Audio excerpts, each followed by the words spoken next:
بسم اللہ الرحمن الرحیم۔ السلام علیکم بچوں، کیسے ہیں آپ سب؟ امید ہے آپ سب خیر خیریت سے ہوں گے۔ آج کے سبق کی جانب بڑھتے ہیں۔ اس وقت ہمارے سلیبس کا 15واں ہفتہ ہے، 15ویں ہفتے کا دوسرا دن ہے، اور ابھی کل ہی ہم نے اپنا جو سبق نمبر 10 تھا ملکی پرندے اور دوسرے جانور، اس کی جو پڑھائی ہے وہ مکمل کی تھی۔ اس کے تمام سوال جواب اور بقیہ جو مشق ہے اسے مکمل کیا تھا۔ اب ہم اس میں موجود جو گرامر کا آخری ٹاپک ہے مرکبات، اس پر گفتگو بھی کریں گے، لیکچر اسی حوالے سے ہوگا۔ اور آج کے سبق کے مقاصد یہ ہیں کہ سبق کے اختتام تک آپ اس قابل ہو جائیں گے کہ مرکبات کی تعریف بیان کر سکیں، اس کی اقسام سے متعارف ہو سکیں، مرکب ہوتا کیا ہے، ٹھیک ہے۔ اور اس کے علاوہ آپ کے سلیبس میں جو اس کی 2 اقسام شامل ہیں، مرکب ناقص اور مرکب تام، یہ دونوں کون سے مرکب ہوتے ہیں، اس کی مثالیں کیا ہیں، کس طرح سے ہم ان کو جملوں میں پہچان سکتے ہیں، تو یہ سارا کام بیٹے آج ہم نے مکمل کرنا ہے۔ تو آئیے شروع کرتے ہیں بیٹے۔ اچھا جی، مرکبات جو ہے یہ جمع ہے کس لفظ کی؟ مرکب کی، ٹھیک ہے۔ گرامر میں ہم مرکب کس کو کہتے ہیں؟ 2 یا 2 سے زیادہ الفاظ کے مجموعے کو مرکب کہتے ہیں۔ یعنی جب 2 الفاظ مل جاتے ہیں یا 2 سے زیادہ الفاظ جب مل جاتے ہیں تو پھر ہم انہیں مرکب کہتے ہیں۔ آپ نے انگلش میں بیٹا کمپاؤنڈ ورڈز جب آپ پڑھتے ہیں نا، جو کمپاؤنڈز ہوتے ہیں، تو اسی کو اردو میں مرکب کہا جاتا ہے۔ اب یہ اس کی بہت ساری اقسام ہیں۔ اچھا جی، اس کی بہت ساری اقسام ہیں۔ مرکب اضافی، مرکب توصیفی، مرکب عطفی، مرکب عددی، مرکب اشاری، مرکب ناقص اور مرکب تام۔ اب یہ اضافی اور توصیفی جب ہم نے بیٹا غزلیں پڑھی تھیں اس میں تو یہ بہت زیادہ جو تراکیب ہوتی ہیں ان میں اس کا استعمال ہوتا ہے۔ عطفی جن میں واؤ کا استعمال ہوتا ہے، عددی جس میں گنتی کا استعمال ہو، اشاری جس میں یہ یا وہ اس طرح کے اشارے کر کے بلائے جا رہے ہیں۔ اب اس وقت جو ہم نے کرنے ہیں بیٹا مرکبات، 2 بڑے مشہور مرکبات ہیں، ایک مرکب ناقص اور ایک مرکب تام۔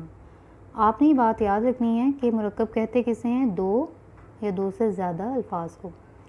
اب ناقص کیا ہے اور تام بیٹا کہا جاتا ہے مکمل کو۔ آپ کو یاد ہوگا جب ہم جملہ اسمیہ کرتے ہیں تو اس میں بھی ایک فعل ناقص ہوتا ہے اور ایک فعل تام ہوتا ہے۔ فعل ناقص آپ اسے کہتے ہیں جس میں آپ کو جو ہے اس میں کوئی کام جو ہے وہ مکمل اس طریقے سے نہیں ہوتا، مکمل فعل اس میں نہیں ہوتا، جو آپ کے ہیلپنگ وربز ہیں وہ فعل ناقص ہیں، جو آپ کا ورب ہوتا ہے وہ فعل تام ہوتا ہے۔ اسی طرح سے مرکب ناقص کیا ہے اور مرکب تام کیا ہے؟ آئیں بیٹا دیکھتے ہیں اس کی تعریف کیا ہے اور اس کی مثال کیا ہے۔ بہت آسان ہے، آپ کو بس دیکھتے ہی پتہ چل جائے گا۔ اب پہلا ہے مرکب ناقص۔ اب مرکب ناقص کی بیٹا یہ تعریف ہے، آپ نے یاد رکھنی ہے کہ یہ 2 یا 2 سے زیادہ الفاظ کے ایسے مجموعے کو کہا جاتا ہے جو پورا مفہوم ادا نہیں کرتے اور سننے والے پر اس کا پورا مطلب واضح نہیں ہوتا۔ یعنی مرکب تو موجود ہے، 2 یا 2 سے زیادہ الفاظ تو موجود ہیں، لیکن سمجھ نہیں آ رہی کہ بات بتائی کیا جا رہی ہے، پورا مطلب سمجھ نہیں آ رہا۔ کیونکہ پورا مطلب سمجھ نہیں آ رہا، جو بات کی جا رہی ہے اس کا پتہ نہیں چل رہا، تو اسی لیے اسے مرکب ناقص کہا جاتا ہے۔ اب اس کی کیا مثالیں؟ ابھی آپ کو اس بات کی سمجھ آئے گی۔ اب آپ یہ مثالیں دیکھیں۔ میرا بھائی 2 الفاظ ہیں، ٹھیک ہے، مطلب سمجھ نہیں آ رہا کہ کیا، مرکب موجود ہے لیکن ناقص ہے۔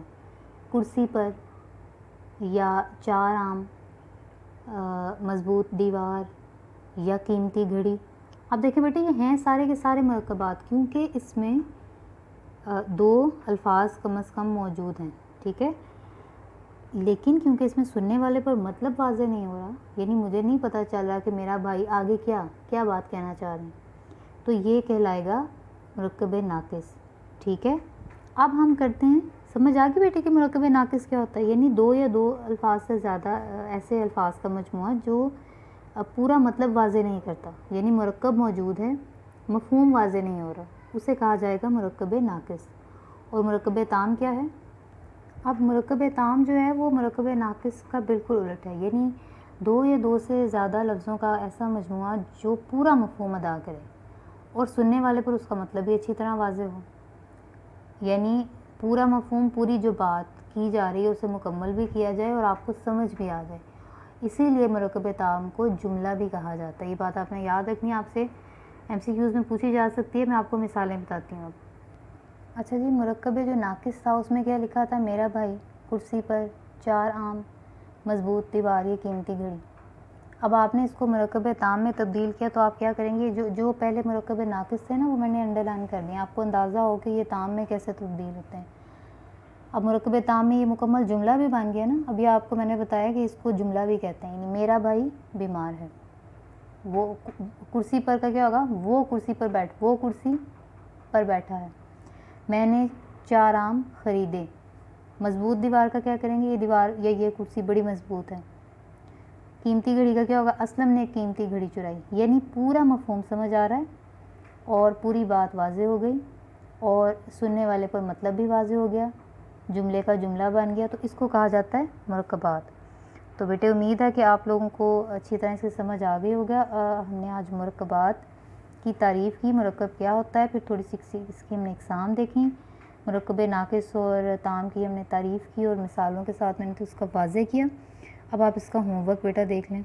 اچھا جی، اب گھر کا کام یہ ہے کہ آپ نے مرکب ناقص اور مرکب تام کی تعریف لکھنی ہے اور اس کی وضاحت آپ نے جس طرح میں نے بھی آپ کو بتایا 2 مثالوں کے ساتھ آپ نے لکھ کر بتانی ہے بیٹے، ٹھیک ہے؟ تو آج تک کے لیے بیٹا اتنا ہی ہمارا لیکچر تھا۔ اپنا بہت سارا خیال رکھیے گا۔ فی امان اللہ، اللہ حافظ۔